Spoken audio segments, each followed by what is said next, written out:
You find one of your hens hunched up in the corner, tail down, feathers puffed, and under her the bedding is soaked with a watery, runny mess. She is off her feed.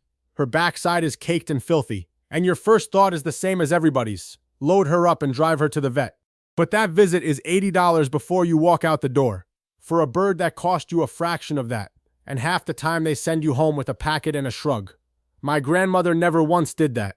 When a hen took the scours, she reached into the cold ashes of last night's fire, pulled out a lump of a black material, crushed a spoon of it into the bird's food, and inside 2 days that hen was firmed up and back on her feet, and it did not cost her one thin dime.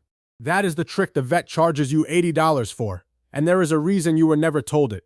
There is no bill to send for a spoon of something you rake out of your own fireplace. Stay with me, because right around the middle of this I am going to show you the one mistake that has folks treating the wrong thing entirely, and how to tell in 10 seconds whether your hen has a harmless case of the runs or something that needs you to move fast. And I saved the part that keeps it from ever coming back for the very end. Before we go on, do me one small favor. Drop a comment and tell me what state you are keeping chickens in and what the droppings look like under your sick bird. Watery, and is there any blood in it or not? Just those 2 things. I read every one. First, let me tell you what a case of the scours really costs you if you let it run, because it is more than the vet bill.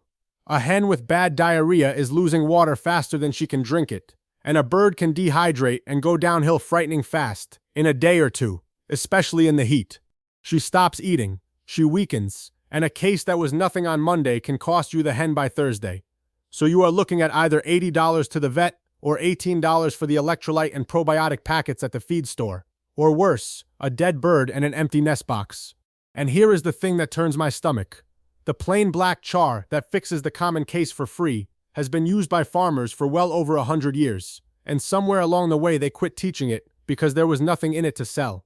Now to fix this you have to understand what is happening inside the bird. A hen's gut runs on a balance of good bacteria that break down her food and keep the bad bugs in check. When something throws that balance off, a bit of moldy feed, some spoiled kitchen scraps, a sudden change in diet, a bad heat spell, plain stress, the bad bacteria and their toxins get the upper hand. And the gut does the only thing it knows to do. It floods with water to flush the trouble out fast, and that flush is the watery mess you are looking at. The runs are not the disease. The runs are the body trying to wash out a poison. So the way you help is not to plug her up. It is to grab that poison and carry it out, so the gut can settle. Here is why the charcoal works, plain as I can say it. A lump of wood char is riddled through with millions of tiny holes, so many that a single spoonful of it has more surface tucked away inside than the whole floor of your coop. That is not me exaggerating. That is just what happens when you burn wood down slow. And those millions of little holes grab and hold on to toxins and the bad bacteria's poisons, like a sponge grabs water. So when the hen eats that crushed char, it moves down through her gut, soaking up the very poisons that set off the flood. And it carries them right out the back end, locked up tight and harmless. The gut, with the poison gone, quits flooding and firms back up. It does not drug the bird, and it leaves nothing behind. This is not something I dreamed up on the porch. Farmers have fed charcoal to stock with the scours for well over 100 years, and the veterinary books to this day list that same char, activated charcoal, as the first thing you reach for to bind a poison in the gut. The woodpile and the animal doctor agreed a long time ago. Now here is where most folks go wrong, and this is the part I promised you, because it comes down to reading what is under the bird before you do anything. 2 mistakes here. The first is panicking over a dropping that is perfectly normal. A few times a day, every healthy hen passes what is called a cecal dropping, a loose, brown, frothy, strong-smelling mess that looks alarming but is completely natural and healthy.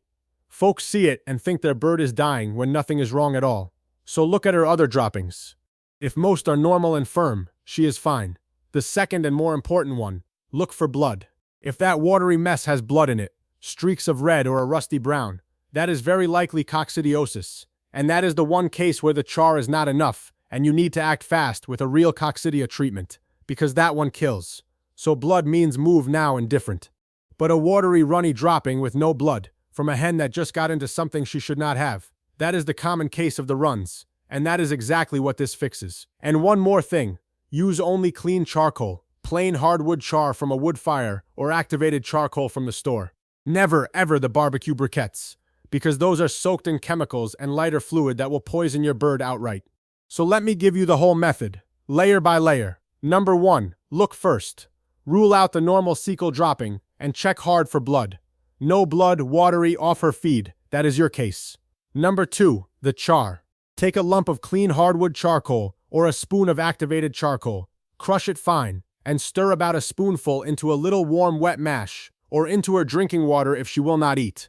Give it that way for 1 to 2 days, no longer, because char will bind up the good in her food too if you run it on and on. Number 3. Keep her drinking, because the real danger is drying out. Give her clean water with a small pinch of sugar and a pinch of salt stirred in, and that is a homemade electrolyte to hold her up while she mends. Pull her off whatever bad feed or scrap started it. Number 4. Once she is firming up, rebuild the good bacteria, and that is the part I will come back to at the end. Now I know what some of you are thinking. It is not just one bird. Half my flock has the runs, or it has been going on the better part of a week. Hear me. If it is running through the whole flock, that points hard at something they all share. A bad bag of feed, a fouled waterer, or coccidiosis coming up through wet ground. So you clean and dry everything and you look extra close for blood. And if it has dragged on for days, and the bird is getting thin and weak no matter what you do, that is the time a real vet or a good coccidia treatment earns its keep, and I would never tell you different.